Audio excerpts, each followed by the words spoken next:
It's the main event of WrestleMania 17. It's The Rock. It's Stone Cold Steve Austin. It's 2001 in Houston in a dome.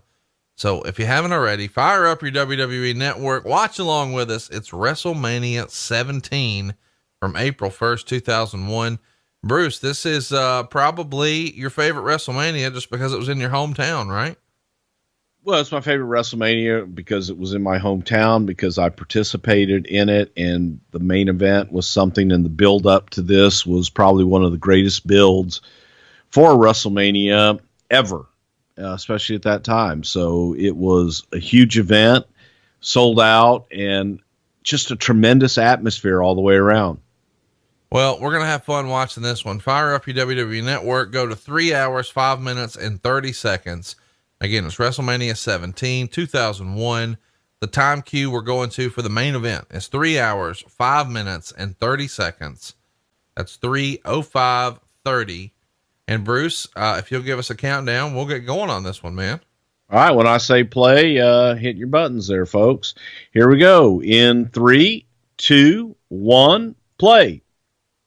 So you take a look at the beautiful Astrodome in Houston, Texas. A year later, this place would be completely closed and shut down for the foreseeable future, and not much else has ever happened in there since. So it was a big deal for the WWE. And funny story about the WrestleMania. See, the WrestleMania X7, how you don't see them? That was a compromise, because that shit actually went a lot higher, but it blocked an additional 20,000 seats. And they didn't find that out until the day before the event, and had to have compromises to be able to get that thing in there. And Stone Cold Steve Austin coming down to the hometown crowd. And he's the challenger here. It's kind of interesting as well.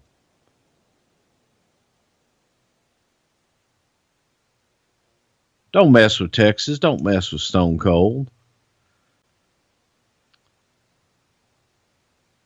In the build up to this thing, man, we had bought a world champion steer for $660,000 at the Houston Livestock Show and Rodeo leading up to this. Set a record there as well. So a lot of records being set here.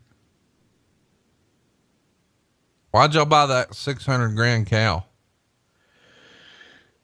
It's a long story, but Mattress Mac, Jim McInvale, who was the sponsor, Gallery Furniture, helped us out with that. And one of the biggest things to do all year at the Houston Livestock Show and Rodeo, the big prestige deal, is when they auction off the grand champion steer at the end of the rodeo. And we went ahead and bought that son of a bitch and had Steve Austin and Mattress Mac there to bid on it, and paid damn near $1 million for it. Well, a little over $500,000. Look at the flash bulbs everywhere. That's one thing I miss about wrestling. The good old days here, the flash bulbs are going off everywhere. It was such a great atmosphere. And you know, the old days, you know how they did that? They had little like lights hanging from the rafters that you could barely see that would shoot off. So it wasn't actually flash bulbs a lot of times in the olden days. It was just lights that we would flash, make them look like flash bulbs. Here are their flash bulbs. When were you doing gimmicked flash bulbs? God, from 1985 up until, they may still hang them today. Well, I thought you said these were real. These are real. You can tell because of where they're coming from, and you can't recreate that same thing in a dome like this. It's hard to do. In an arena, it's much easier to do. And then you put the star filter on those cameras, and it makes them look even better. So Bjorn Nelson, dude, it's your match, man. And Stone Cold's getting it off, starting this damn thing off nice and hot. Boy, they were ready for this shit, man. I'll tell you.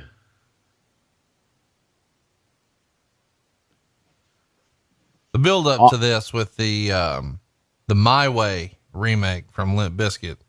It's still the music video I think a lot of wrestling fans talk about as being one of the best packages for a match ever. And there was such a great rivalry with Austin and Rock that it made it all that much more. And people were not disappointed.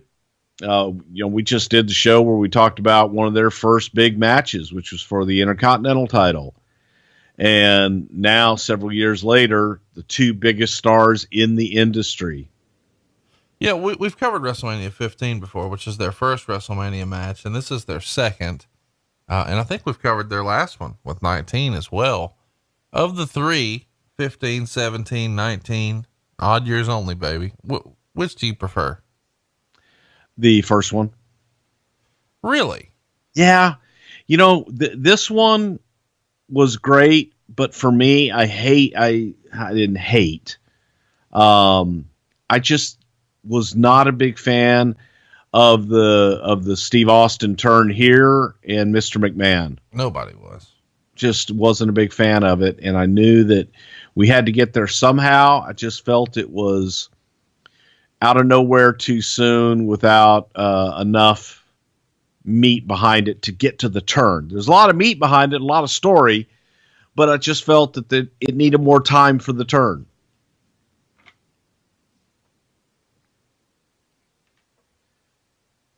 It seems like we went out into, Vince had this thing about going out into the crowd and not being able to go out there without a lot of security and people knowing and what have you. But we did some stuff with Undertaker and Triple H at the Fan Fest where we fought all the way through the Fan Fest through the crowd. And then of course we did crowd stuff here, and it was always a cringing moment because you're always looking around and making sure and hoping that no one is going to get hurt or hit by an errant elbow or fist or kick or anything like that. Right.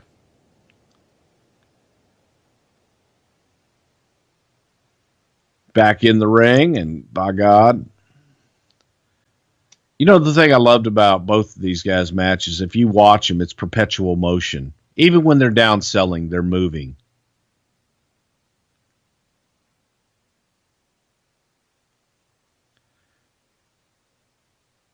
Austin coming off, and here he has his Run Forrest Run braces on both knees. Run, Forrest, run.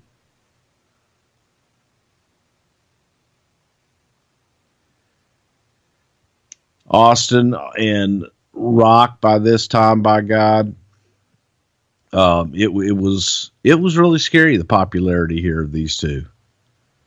No matter where you went, no matter what you did, people knew them and were clamoring to them.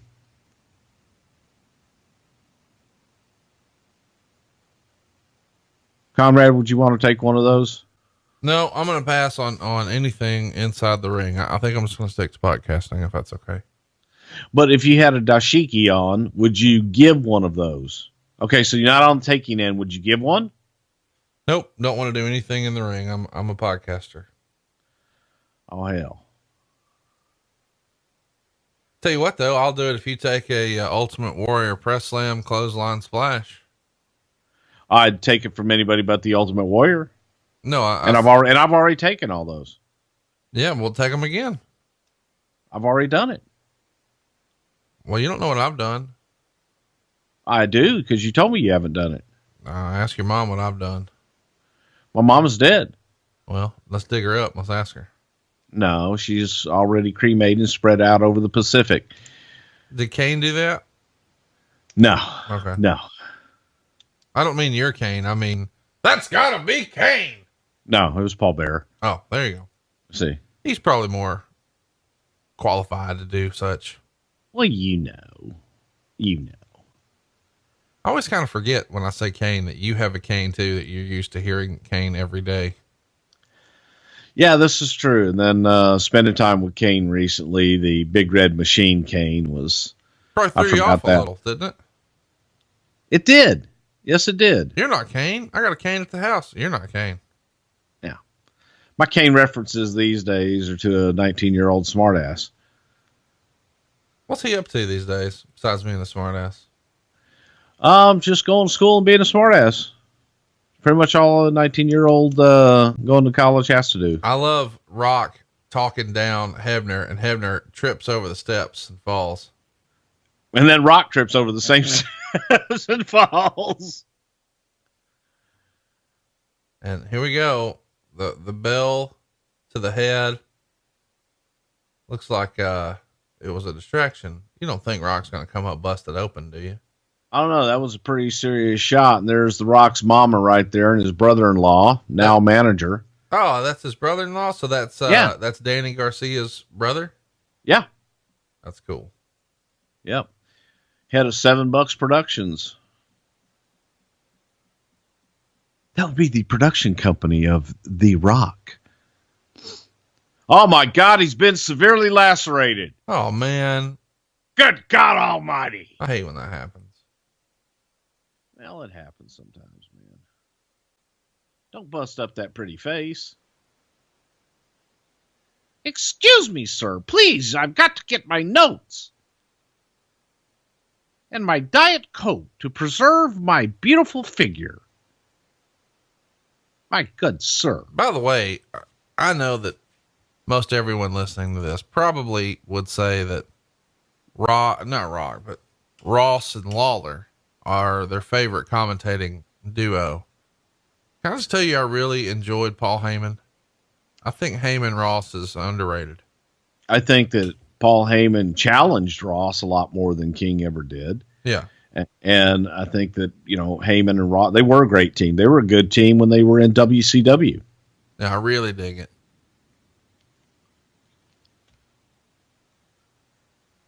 Now Austin turning it up. And I think that you would be hard pressed to find one person in that audience that didn't think Austin was going to win on this night. Yeah. I mean, he's the hottest act there is.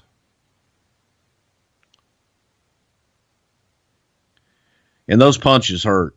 My God. All of them? Most of them. Yeah. Most of them. Steve threw good punches, but I think most people would say that they were right there. They landed. Who had the worst working punch? The idea being, goddamn kid, hit me with as hard as you can in the face. Your working punches are killing me. God, there were a bunch of them. Warrior had terrible one. There were some guys that would look at it like a lot of people would criticize Rock's punch, his spit punch, because it was more of a slap than anything and it wasn't really a punch. Some guys would criticize Jake's punch. I thought Jake threw a great punch, but the guys that would hurt you with some of their stuff, Nikolai Volkov was like lead. Really? Nikolai would hit you. Vader, his were brutal and pretty heavy. But during this era, it was all about the Attitude Era. It was all about laying that shit in. That's what got Steve over. Steve, you couldn't see through his stuff, and he would lay those punches and kicks in for the most part.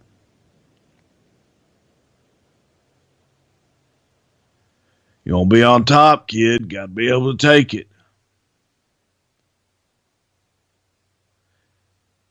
But 75,000 people in this building, man, was pretty damn cool for me.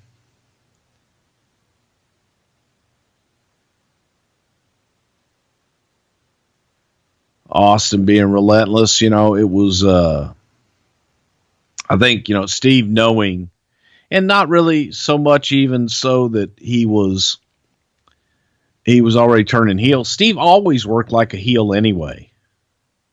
Even as a baby face, but I think that Steve here, knowing where he's going, was just trying to turn it up even more so.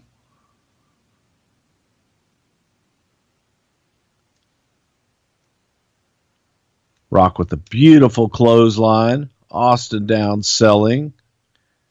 Now, and everybody, still to this day, I think that the, best match on the card was obviously the gimmick battle royal that I should have won. Listen to you. What? What was your favorite match on the card? I just can't believe you would say that out loud. What, that I should have won or that it was best match on the card? Either. Well, hell. Corny and I tore that damn place down. And then me and Michael Hayes and the Goon. That was a big time rivalry. Can't even listen to you. The ring bell coming back into the ring. It's already been a part of the match on the outside, but now Rock's got it. He's got to return the favor. Need to change the color of Steve's face here. And if he hits him, connects. Oh, yeah. Oh, my God. Steve's face is a crimson mask. Talk to me about this. How's the referee okay with what's happening here? He takes a little bit of leniency. And I believe, actually, before this match, and this is the shit that used to just kind of get to me a little bit. And I was resigned to it by this point. But if you go back to the early Attitude Era with Russo and some of the stuff, and Russo was not here during this time, had nothing to do with it, not blaming him at all. I am blaming him for originally allowing us to get to this point. But it would be, the guys would get there and they would lay out a match. And the match would be all this gaga all over the place with, be out of the ring for 3, 4, 5 minutes and use a bunch of gimmicks and all this other shit. And I would say, why aren't they being counted out? Why aren't they being disqualified? And Pat would look at me and go, just make it to no DQ. Fuck it. And that would make everything all right. So a lot of times we would just slide in, right before match, President Jack Tunney or whoever the hell it was at that time has made this match a no DQ match. And then they could do whatever the hell they wanted. But we didn't have, if you're going to do that, to me, those should be special and you should promote it and build up to it. Right. Instead, it was just the match. You know what I mean?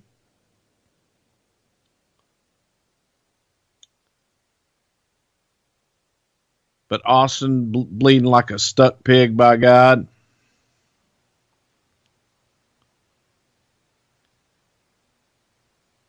And let's see if they go back out in the audience now. So then I always hated the referee coming outside with the guys. You can't score a pinfall out there. You can't make someone submit outside the ring. But the referee's still out there.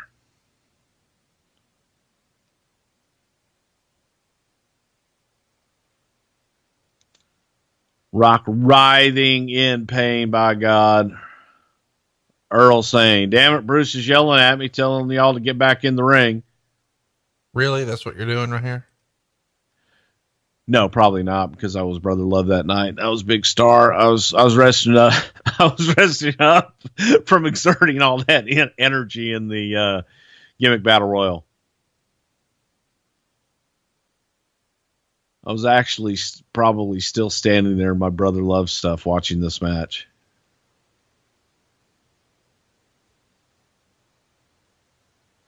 And now we've got the Spanish announce table, the English announce table, and everything in between, all completely destroyed at ringside. You know what I do miss nowadays at ringside, though? What's that? The Fink. Everybody does. I just and I look back and I go and I know that we always had fun at Fink's expense, but I really miss seeing Howard in the ring, seeing him at ringside and hearing his announcements. He was the best, man. Part of all of our childhoods. And then you also notice that the chairs are just, those are just stadium chairs there versus the big, nice, comfy office swiveling wheelie chairs that they have now. Did you say swiveling wheelie chairs? Yeah. You're just making up words. No, the swivelly wheelie chairs. They're on wheels and they're swivelly. Those aren't English words. Yeah, they're made out of plush pleather. You know. Double finger salute.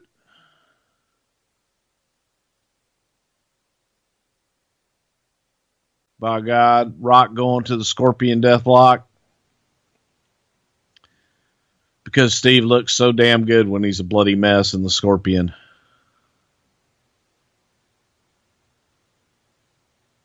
Can you imagine that happening today, going back to double juice and double guys bleeding here and shooting it?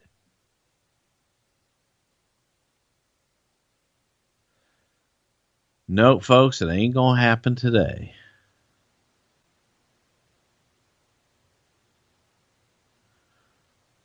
Rock barely having the hold on, trying to keep Austin in the middle of the ring.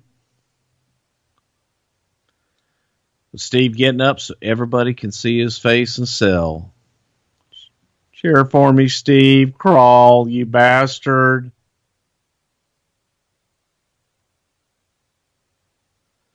Who did you think was going to win this sumbitch? I thought The Rock was going to win. Why? Well, just because Stone Cold took the first one. Ah, very good. So I just assumed, well, he won last time. So you got to let the other guy win. That's right. Because it's Wrestling Mania. Yeah. Hell.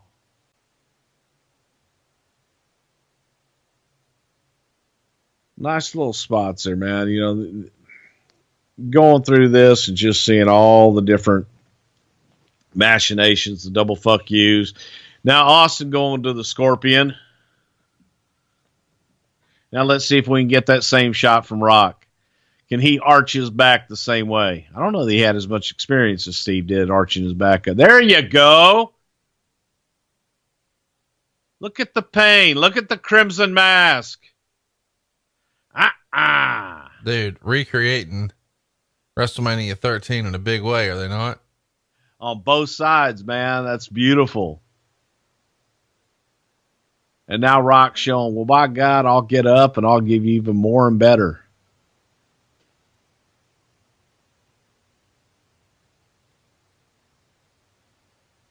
Yeah, I guess when I look back and I think of the story about this match going all the way through it, and you think of Vince coming out, and yes, we're getting ahead of ourselves here, but when you're talking about it and you're planning everything out for the future and laying this thing out, it sounds so much better when you're thinking about it until you actually see it happen. And that's when I went, oh, fuck. I don't like it.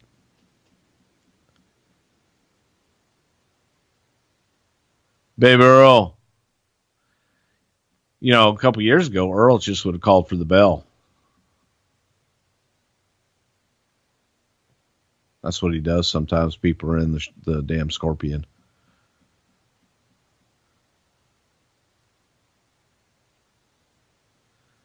The Astrodome never looked prettier, folks. I got to tell you, I didn't know that this thing wasn't really used much more than that. I remember it being, a site for Katrina refugees when people were in real trouble in Louisiana, that they were camping out there. But I didn't know outside of that, it really had a pretty limited history. But I guess, with that new Texas Houston or the Houston Texans stadium opening up right next door, Reliant, maybe that made sense. Yeah, it did, but this was still such a, for so many years they called it the eighth wonder of the world. It was the first dome stadium, and it was a huge deal that a lot of people just never wanted to see it come down and really fought to keep it going. And now there's seems like there's a bill every time you vote on what to do with the Astrodome. They still haven't decided all these years later. What are we, 17 years later, what to do with the damn thing? Oh, it's kind of fun right there, because that was the finish of Survivor Series 1996 with Bret Hart and Stone Cold Steve Austin. And of course, before that at WrestleMania 8 with Roddy Piper and Bret Hart. And they tried it there, and I'm a big fan of that spot. The sleeper hold, the push off in the corner, and hey, it's a pin now. Exactly.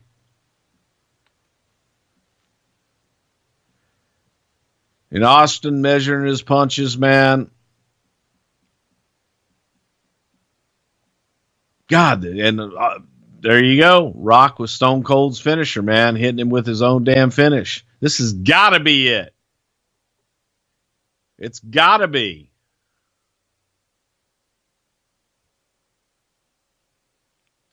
And I forget what movie Rock was going to after this. I think this was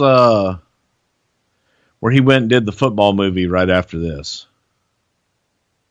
No. No? What did he do? Probably Scorpion King. He did Scorpion King after this? Okay, cool. Uh-oh. I'm just guessing. Scorpion King came out in 2002. I think he'd already done it. Yeah. Here comes Mr. McMahon. I don't know why Vince liked to work in jeans. So you think the movie that he was taping here is Gridiron Gang that came out 4 years later, or Game Plan that came out 6 years later? I think it was Game Plan. The one with the little girl in it. Okay. I think is the one he was doing here. Okay. So that movie came out in 2007, but you think he taped it in 2001. Got it. Yeah, I do. Because it didn't come out right away. But I don't know. He went away to do a movie after this. I'm wrong, but I'm not admitting it. Shut up, Conrad. No, I'm not. It could be anything. He did a lot of movies that came out like 3 and 4 years later. Oh, but this one was 6 years, but that's still fine, right? Yeah. A lot of movies come out 6 and 8 years later. Okay, cool. Sometimes 20. Yeah. I got it. I understand. All right, then. So the 8-year-old girl who was in this, by the time it was time to do media, she was 15, but that makes sense, right? Yes. Okay. Now you're following. Yeah.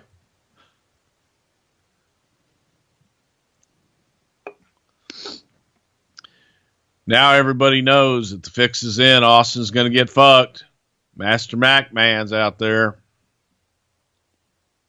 Did you say Master McMahon? Well, if it's Mr. McMahon, then it can be Master McMahon.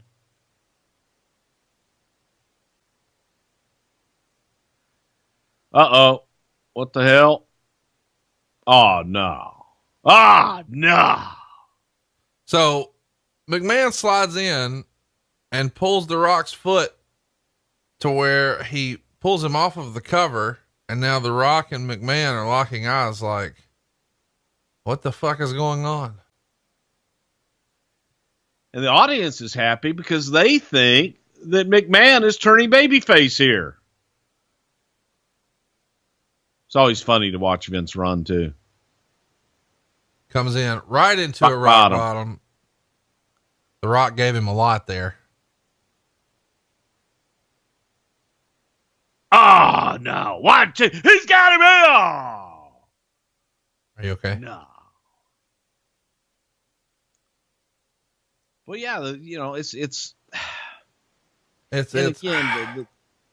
it's like, yeah, it's frustrating. Yeah, I like fucking with the audience, but they so badly wanted Steve to win this, and they're thinking they're happy if Vince is turning babyface, but they're confused right now.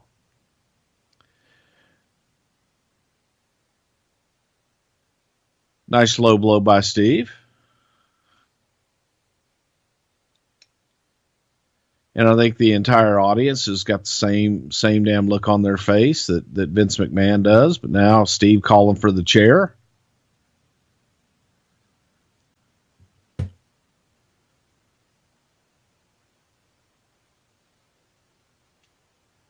And here, just, you could hear a pin drop of people going, what the fuck?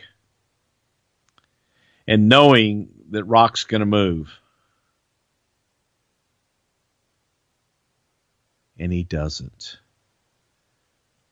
So again, there's still, it just, for me, was just way too confusing at this point. Because there were no clear lines. And it's a main event. I would have liked to have seen a main event without all the shenanigans. I don't even mind the shenanigans if they were fucking clear. Can you tell as a fan, did you know what was going on at the time? No. And that's my point. And I guess, Vince's argument was people are going to be guessing. People are wondering what's the hell going on. And that's good because they're engaged. But it was bad confusion. And Steve's trying to be a heel, but the more Steve is a heel, the more they cheer it. Right. And now they're cheering fucking Rock, giving Steve the rock bottom.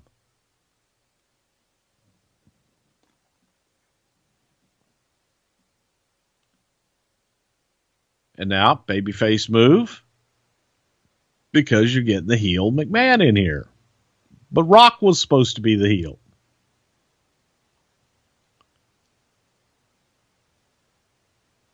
A nice stunner. Nobody took the stunner like The Rock. What do you think of The Rock's style of selling a stunner? I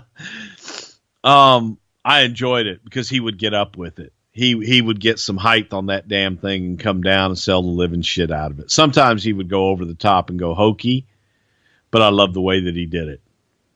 He had great timing with it. So this is chair shot number 3. From Stone Cold to The Rock, bad, bada, bang, boom.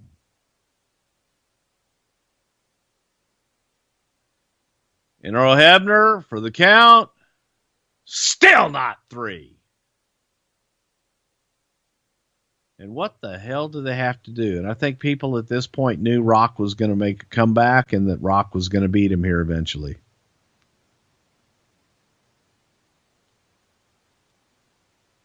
The looks between Austin and McMahon, it just...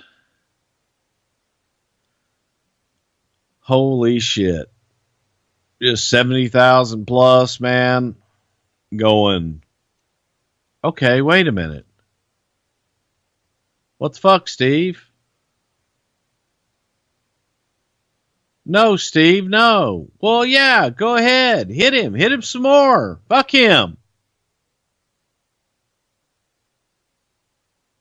And I could tell you Rock was hurting like a son of a bitch after them chair shots. And the crowd pops, but I think they're still confused. I think they're confused as hell. And the question on everybody's mind was, why did Vince turn babyface? And nobody went the other way with, Steve turning heel. And Vince was like, they'll get it once we shake hands. And there's the mega power shake right there. God damn it, will be the most powerful entity. And great match. The match itself, up until Vince coming out, I thought was spectacular and told a hell of a story. But even here, going off of the air, the biggest show of the year. And this was the other thing. Vince always hated, blood in WrestleMania, especially for the winner of the match, because he never wanted that picture of them with the championship and having a bloody face. Really? Yeah, hated it. That's fascinating to me. Hogan had it at WrestleMania 7. Yep. Austin's got it here. I don't know if anybody else ever did. Maybe Hogan did at WrestleMania 2 as well. But you remember specifically him not liking it at 7? Hated it. In general. I forget what maybe it was Randy and Hulk where they wanted to get color, and Vince was dead set against it because he didn't want Hulk to be all bloody with the championship at the end. Wanted that victory shot with no blood.